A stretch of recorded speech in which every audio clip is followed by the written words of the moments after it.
sending money from geography A arbitrarily to geography B, wherever that may be. These kinds of considerations, what bank am I going to use, who are my local partners going to be, and what are their, do they have adherence to some of the rules that I'm going to need to adhere to myself? Are they going to be good partners for compliance? It is actually an important part of the conversation. Now, this part, converting stablecoins to local currency, obviously the stablecoin to dollar conversion is not an issue whatsoever. We don't need to talk about that. But I did want to mention a little bit around FX. In our experience, regardless of the geography, what I'm about to say is true in Brazil.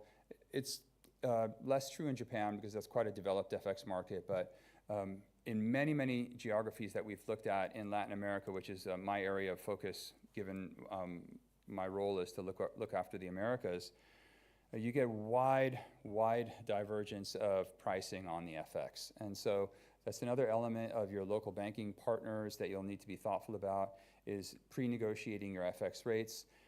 We actually have an FX partner who offers us terrific FX on both sides as kind of part and parcel of our broad global relationship. But for those of you who are trying to build out something specific, for example, Paraguay to the Philippines, just to pick two arbitrary countries, you're going to want to ensure that up front you've negotiated very kind of aggressively your FX rates on both sides to ensure that the corridor that you're trying to build actually creates value for your users. And then settlement in the recipient country is also not, it is not a trivial matter. For example, the sort of arbitrary example I'm using is Japan.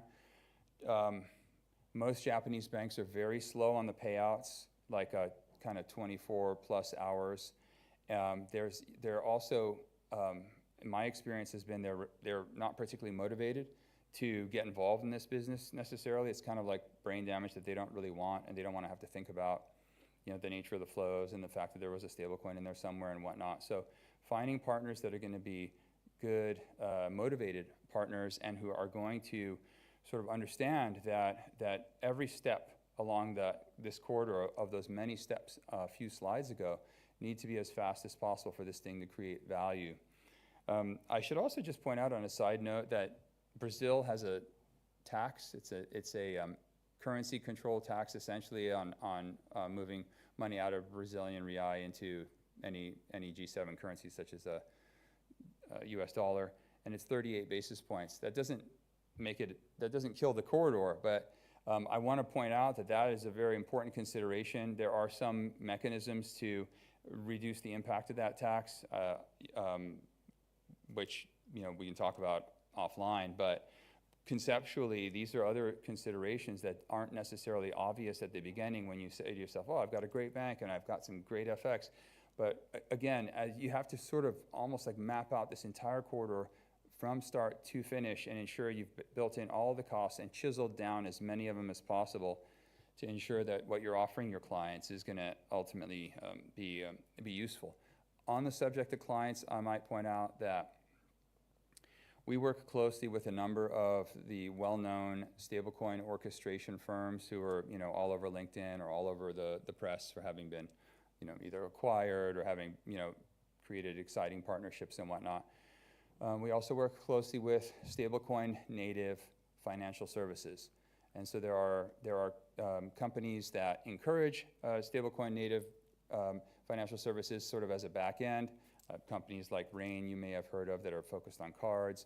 There's companies like Cast with a K who are issuers and maintain accounts really in a stablecoin native way.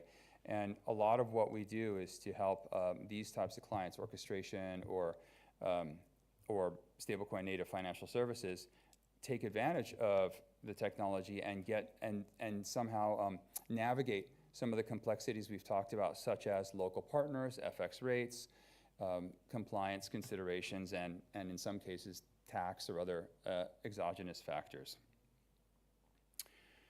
On this slide, it does mention also operational reality. I wanted to point out that for us, we're lucky. We're owned, I don't know if we're lucky about this, but we are in fact owned by a Japanese company, and because of that, we're lucky to have strong operational capabilities in Japan. In this example, being, of course, sending money from Brazil to Japan.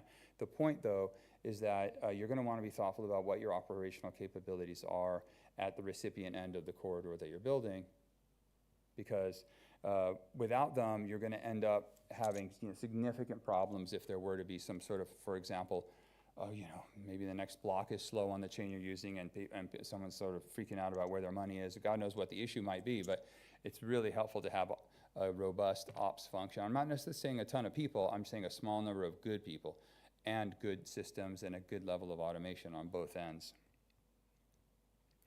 As it says here, the lesson is that the final mile is oftentimes where your corridor breaks down, and in this example, we would, one of the examples we would have is it took us quite some time to find the right banking partner outside of our money center bank, which I spoke about previously. It took us quite some time to find the right banking partner in Japan, and I think that'll be the case in a lot of jurisdictions where you might be sending money. On a side note, we get a lot of requests for sending money onshore China, which we cannot do. We don't have that corridor built out, but I just thought it's just an interesting kind of proof point for anyone in this room. That is going to be something, as you go about building corridors, you're going to get that request really quickly. It's really common.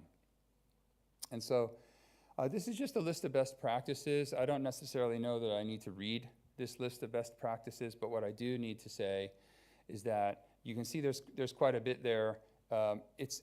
As I've said previously, it is important to really sit down and think about every step of your corridor, where you can do better, what are you missing. There's obviously compliance by design there. The next bullet down is about engaging regulators and being transparent about what it is that you're doing and why, what is the nature of the flows.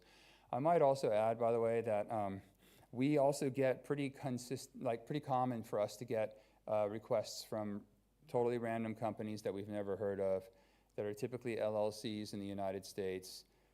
Typically, a couple of the people that are the principals of the company have like an ex-military, military contractor background, and then they want to move some money from typically somewhere in Africa to somewhere in Asia, and want to work with us to do the stablecoin leg.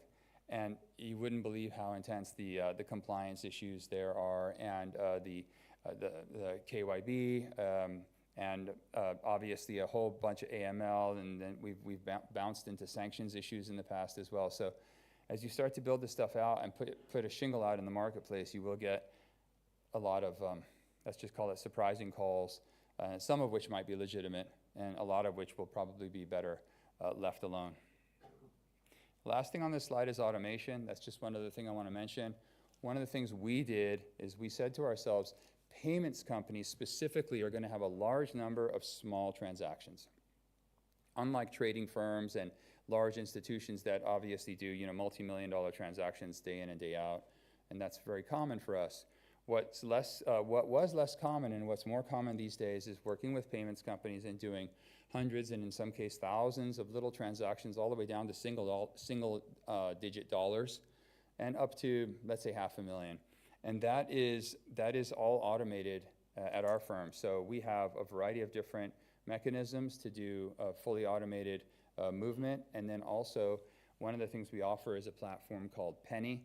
And we've built this platform specifically for payments sizes, that is to say more like retail size transactions, where it's fully automated, it's instant, it's costless, and it is an atomic swap basically, where you send us the stablecoin that you want to sell, and you receive the stablecoin that you want to buy. And so Penny was conceived as effectively a central facility for anyone that wants to accept most stablecoins, but only settle in a couple because they have their preferred treasury asset. So Penny allows our clients to go out to the marketplace and say, we accept them all, and then just quickly use the platform that's instant, as I said, no counterparty risk, and settle in their preferred asset. And where do we go from here? I mean, we definitely have, in my region, we definitely have regulatory tailwinds. We've built out a good infrastructure. I think that the move towards using stablecoins to move money around, both domestically and internationally, is still very early days. Obviously, stablecoin natives, financial services, and financial products are still also very early days. And programmability in terms of putting software on top of these stablecoins, also very early days. So I think a really bright future. And my caution to the audience is move fast, but definitely pay attention to some of the kind of annoying compliance and regulatory matters that we brought up, because getting tripped up in that is going to really kill your momentum. I think that's it. Thank you.